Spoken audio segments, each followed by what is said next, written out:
పాత నగకు సమానమైన బరువుకు నగలు తీసుకోండి. నయా పైసా ఇవ్వాల్సిన పనిలేదు. లలిత అడ్వాన్స్ ప్లాన్. రాజశేఖర రెడ్డి గారి పేరు కాంగ్రెస్ నాయకులు కూడా అక్కడ యథేచ్ఛగా వాడుకున్నారు మన ఎన్నికల్లో. క్షణంలో ఏకంగా అక్కడ పార్టీని పెట్టి 3 ఏళ్ళు నడిపారు కాబట్టి అక్కడికి వెళ్ళి దానికి ఏదో వేణీలకు చల్లనట్టం కొంచెం తన పలుకు కూడా ఉపయోగించి తిరిగితే రాహుల్ గాంధీ గారి ప్రధాని గారి ఏమైనా పనికొచ్చేదేమో తెలియదు. కానీ ఇక్కడ వచ్చి ఏం చేస్తారు? మరి ఎందుకు వచ్చారు? ఆమె లక్ష్యం రాహుల్ గాంధీ గారు చేయాలనో ఇంకోటం కాదు, సిబిఎన్ చంద్రబాబు నాయుడు గారిని ఇక్కడ ముఖ్యమంత్రి చేయడం ఎట్లా అని ఉన్నట్టుంది.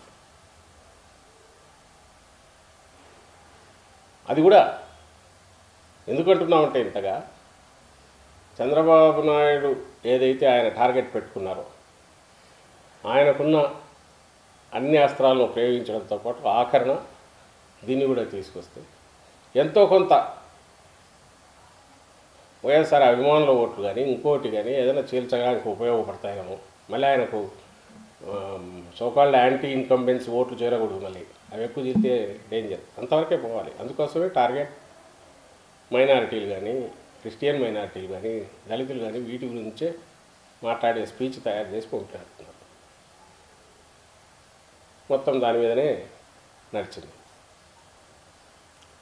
సో మేము అడుగుతున్నది ఒకటే, ఇంతకుముందు కొంత ప్రస్తావించాను.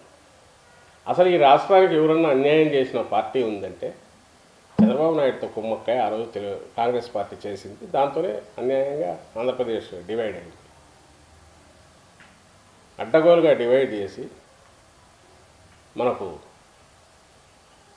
ఇటువైపు అవశేష ఆంధ్రప్రదేశ్ అనే చిన్న ముక్క మనకు ఇచ్చేసి పంపించారు. వితౌట్ డ్యూ జరగాల్సినవన్నీ ఇవ్వాల్సినవి మన హక్కులు ప్రొటెక్ట్ చేయకుండా, స్పెషల్ స్టేటస్ లాంటిది చట్టంలో చేర్చకుండా. ఈరోజు ఏమి అడుగుతున్నారు? స్పెషల్ స్టేటస్ గురించి ఎవరు పోరాడారని. అసలు పోరాడాల్సిన అవసరం ఉంది? చీల్చిందే కాంగ్రెస్ పార్టీ. ఏ ప్లాట్ఫామ్ మీద మీరు నిలబడి స్టేజ్ మీద మీరు నిలబడి మాట్లాడినారో, సెన్లో మాట్లాడారో, ఈరోజు అధ్యక్ష పదవి తీసుకుంటూ ఆ పార్టీనే కదా మొత్తం అన్యాయం చేసింది. ఆ రోజు ఆ పార్టీ అక్కడ ఉన్నప్పుడు ఇదే చంద్రబాబు నాయుడు ఎండార్స్ చేశాక స్పెషల్ స్టేటస్ అనేది ఇవ్వాలనుకుంటే చట్టంలో ఎందుకు పెట్టలేదు? ఆ రోజు చట్టంలో పెట్టి ఉంటే ఇది కాక రాజధానికి సంబంధించినంత వరకు లిబరల్గా బడ్జెటరీ సపోర్ట్ ఇస్తామని సెంటర్ నుంచి అది కూడా చట్టంలో పెట్టింటే తర్వాత పరిస్థితి ఇల్టెందుకు తయారవుతుంది? ఒక్కసారి తాను చేసిన తప్పు తాను ఎక్స్ప్లెనేషన్ ఇవ్వాల్సింది పోవచ్చు ఆ పార్టీ. దానికి మూల్యం చెల్లించింది, అందుకే అడ్రస్ లేకుండా పోయింది. ఈరోజు ఆ పార్టీ తరఫున ఇప్పుడు షర్మిలమ్మ అవకాలు తప్పించుకొని జగన్మోహన్ రెడ్డి గారిని మమ్మల్ని అడుగుతుంది.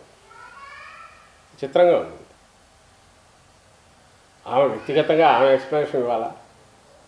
ఎందుకంటే ప్రజల్లోకి వచ్చినారు కాబట్టి, ఒక అనలిస్ట్ గానో లేక ఆమె independent opinion, that's a different issue.